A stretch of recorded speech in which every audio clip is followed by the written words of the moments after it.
So I was the new one. I was like the newbie and I was like, hi, I'm from Australia. I walked in, I had my parents behind me.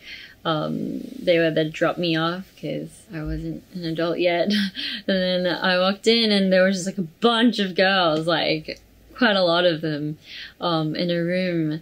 I remember just feeling so like intimidated. I was like, hi. So Jenny was the one, so there's like this choreography that we have to learn, kind of like the basics.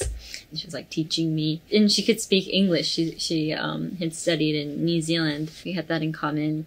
And she was like, oh, in Korea, like this, you have to do this, you have to call people by this and that. And she was like letting me know about all these cultures that I thought I knew about, but I obviously didn't.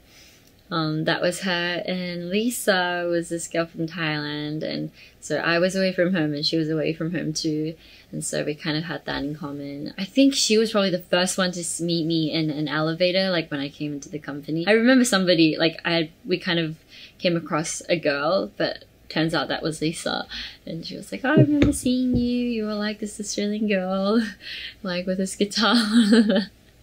Probably had my hair tied back in like a tight bun. Not too different from now. And Jisoo, she was like a cool kid. She was like, she had that like bit like snapback like hat. She had like black like big t-shirt on. Like she was like cool. Now I know she's like the goofiest person ever. Oh, and of course she's so cool. But back then I was like, oh my gosh, she looks so like